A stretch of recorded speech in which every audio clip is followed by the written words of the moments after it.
Capítulo 15. 1990 llegó, y cuando quisimos darnos cuenta, ya estábamos a mediados del mes de febrero. Si bien tenía la costumbre de venir sin falta durante el día, Chibi tampoco dejaba de hacerlo por la noche, cuando todos los de su casa se habían dormido. Ya estuviera ocupada con el trabajo o hiciera frío, una de las alegrías de mi mujer era salir a jugar con él al jardín. A Chibi le encantaba trepar a lo alto de un pino no demasiado alto, que estaba en el centro. Ella tiraba la pelota de ping-pong y Chibi se la devolvía de un golpe fulgurante con la pata delantera, como un jugador de voleibol al ataque. Y después la aplacaba en el suelo. Ni uno ni otro parecían cansarse nunca. Mi mujer le seguía allí donde fuera, a lo largo y ancho del jardín, sumido en la oscuridad, y en su mutua persecución, a veces entraban en la casa principal. Todos los muebles habían desaparecido. Era un lugar vacío donde solo habitaban sombras.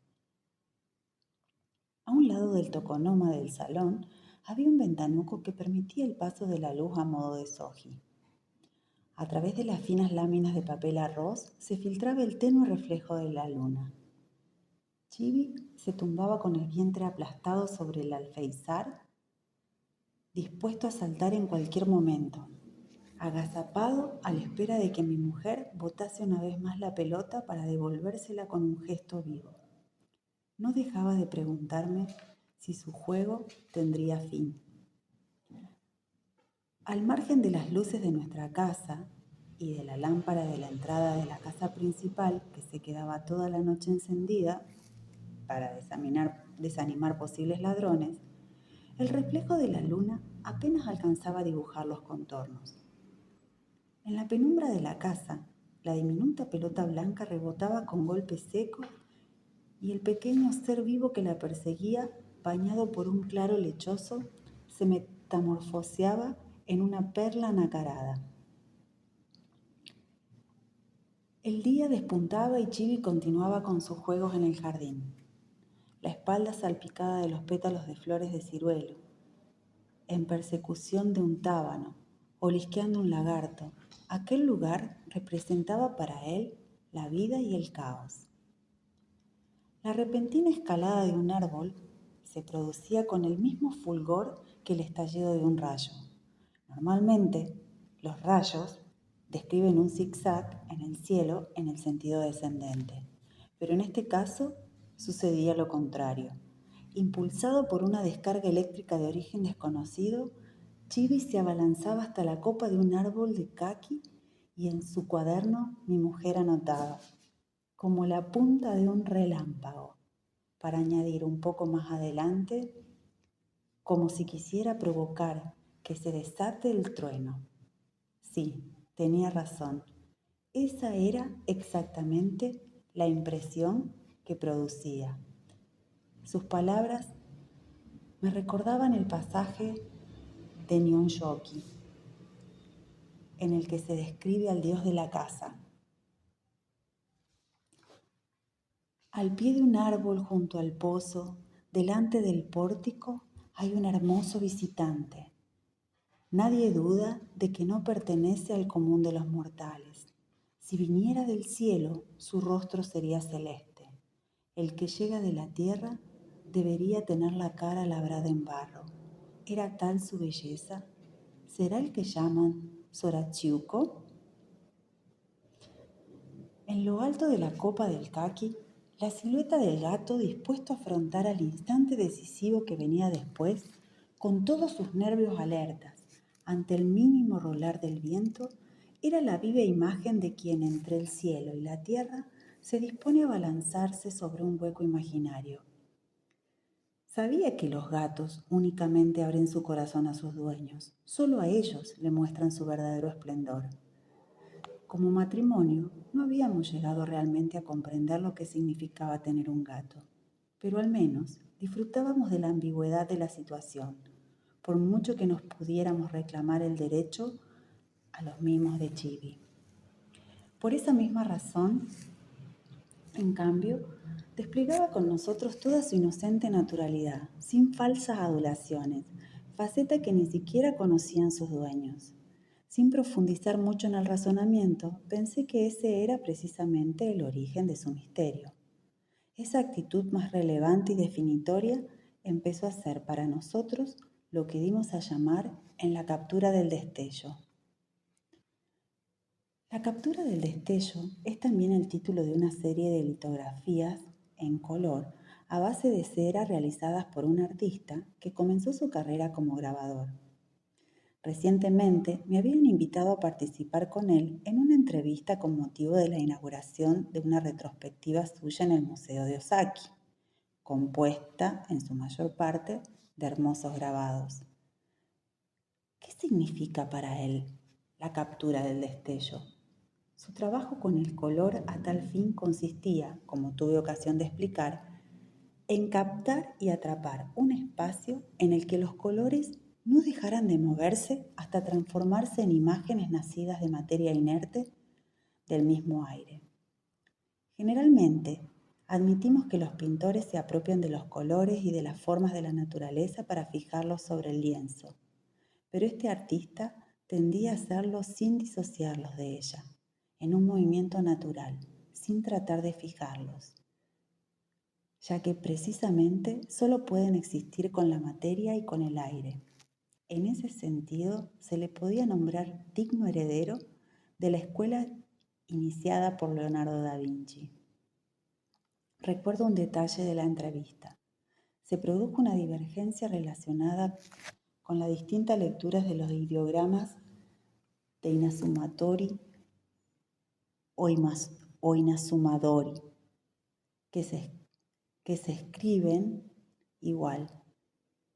Él se limitó a reírse sin mostrar su preferencia por una u otra lectura. Por mi parte, no compartía la opinión del otro participante en la entrevista, un crítico de arte, y quise defender mi interpretación. La captura del destello es atrapar cualquier cosa que tiene un movimiento como el de destello. Una de las series estaba realizada en pintura de incausto, una técnica que consiste en diluir el color con la ayuda de cera de abeja. Como se trata de un material espeso que se seca muy rápido, el artista se ve obligado a atrapar la imagen en un instante y esa captura del destello ha de realizarse en monocromo. En el caso de las litografías polícromas, se plasma el color en planchas de piedra que invierten las dimensiones y fluctúan. Ese movimiento entre una dimensión y otra es precisamente la que el artista pretende capturar. Llegamos a este punto, ¿cómo evitar la tentación de enunciar un sofisma? A saber atrapar cualquier cosa que se produce espontáneamente como un destello, lo mismo que atrapar los colores que se presentan a la velocidad de un destello. Si me atengo a esa interpretación, Chibi, en el nombre y decadente jardín, en realidad respondía a las dos acepciones a la vez. Esa, al menos, era mi impresión. En una palabra, el gato, con un gesto fulgurante, como el de un destello, se esforzaba por atrapar ese mismo destello. Más adelante, mientras hojeaba un catálogo de sus obras, encontré la traducción del título al inglés que sin duda había elegido el propio artista. La sorpresa me dejó clavado en el sitio. En efecto, el título indicaba que el sujeto del acto era el que atrapaba el destello. De ser eso correcto, me preguntaba si no hacía falta corregir una vez más la interpretación. En el sentido del acto propiamente dicho de atrapar un destello, en lugar de pronunciar su nombre sin acentuación, me parecía que debía añadirse un ligero acento tónico sobre una de sus sílabas, algo así como una cesura. Dejé errar mi pensamiento e incluso llegué a pensar que a causa del fonema, mis orejas pequeñas y puntiagudas, como las de Chibi, eran capaces de orientarse en todas las direcciones posibles. En la parte sureste del jardín había una caseta de madera de estructura tosca cerrada con una puerta de alambre. La utilizaba el abuelo para guardar una escalera, una red para limpiar el estanque y otros útiles de jardinería y bricolage. El hombre disfrutaba mucho con aquel trabajo. Había estudiado metalurgia en la Facultad de Ingeniería de la antigua Universidad Imperial. En el cajón de una mesa desvencijada, ligeramente apartada en un rincón, tenía guardados todo tipo de instrumentos de agrimensura con los que estudiaba la naturaleza del terreno. La viga maestra que quedaba al descubierto en la caseta tenía apilados encima unos tablones y era uno de los sitios favoritos de Chibi. Cuando me sentaba a la mesa, le tenía justo enfrente. Iba allí a descansar de sus capturas de destello. Subía y escondía las patas delanteras en su regazo. Una tarde, mientras trabajaba en la mesa situada frente a la ventana de la galería, desde el jardín me llegó la voz triste de mi mujer. La valla de madera solo me permitía ver la cabeza de Chibi que asomaba desde la viga de la caseta. Ella le explicaba que pronto llegaría el momento de separarse.